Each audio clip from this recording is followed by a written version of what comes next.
My name is Carole Mandi. I'm a publisher with Carole Mandi Media, and I publish 3 magazines: True Love, which is a women's magazine, Drum, and Home and Living. These stories are very effective and they're actually powerful. They are powerful too in giving a voice and a face to women struggling with infertility, because as we are all aware, in many families this is a hush topic. People don't want to talk about it, number one. Secondly, these women are ostracized, they are disenfranchised, they're disinherited, they are sometimes divorced, put away from their families, and they're just sort of pushed aside to the margins of society. So when you're able to put a face and a voice, then you speak for countless other women who maybe we cannot identify. But then these women then become the face and the voice of the African woman struggling with infertility. So the role of the media is important in terms of chronicling the stories, but also in terms of providing information so that people know what this is all about. What is infertility? How can you deal with it? How can it be addressed? And what is the way forward? And where to go for help? Sometimes also that's critical because there's lack of information and people just feel alone, sitting in their own little corner, as if this is the one thing that's only affecting me. But it's a huge problem. And just, given the research that it affects 1 in 4 couples, that's big. That's about 25% almost of our population that's being affected by this. The Merck Media Recognition Award is important because it will encourage journalists to tell these stories, to highlight the issues that are affecting women who struggle with infertility. It will encourage them because in our setting, we know that there's journalists tend to be overly, is the word enamored by politics.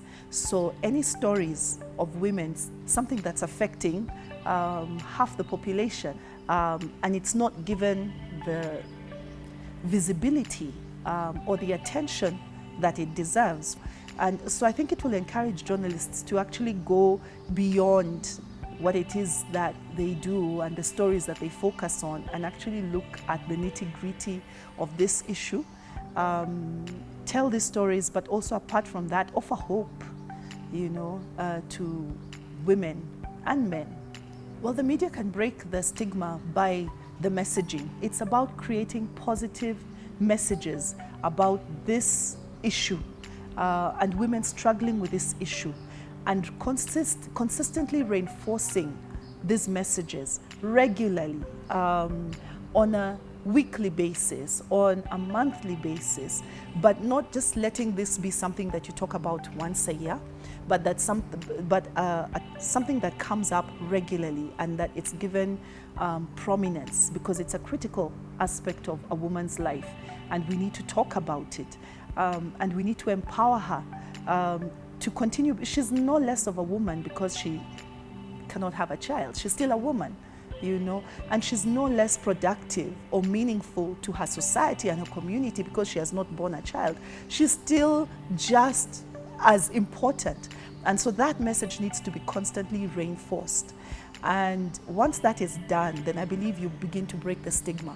I accepted to be a judge on the Merck More Than a Mother Media Recognition Award for 2 key reasons. One, I'm a woman, and this issue touched me deeply and personally. The stories of the women were heartbreaking, what they have to go through.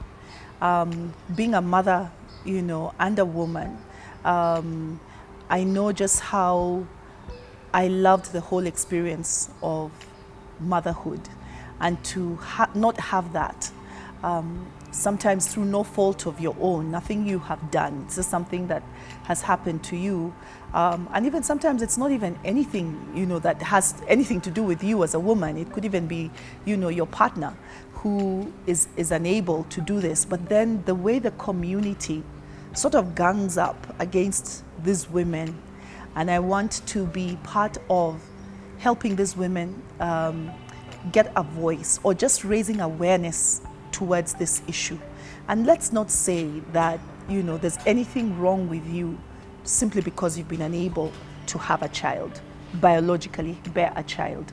There is nothing wrong with you. You're still important, you're still useful, you still have so much to contribute regardless of that. So your womanhood is not defined by the fact that you can give birth.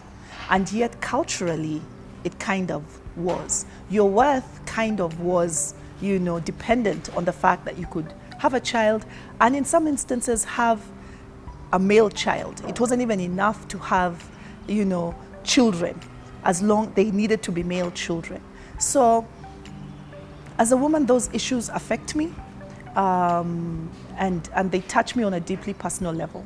Secondly, because we publish women's magazines and we walk with women through every journey of their lives. This is a journey, 1 in 4 women will be going through at some point in their lives. We cannot be ignorant about it. We cannot be silent about it. So for me, publishing East Africa's leading women's magazine, it just made sense that yes, this is something that we definitely want to put our strength and our resources behind, and our support, moral or otherwise, behind something like this.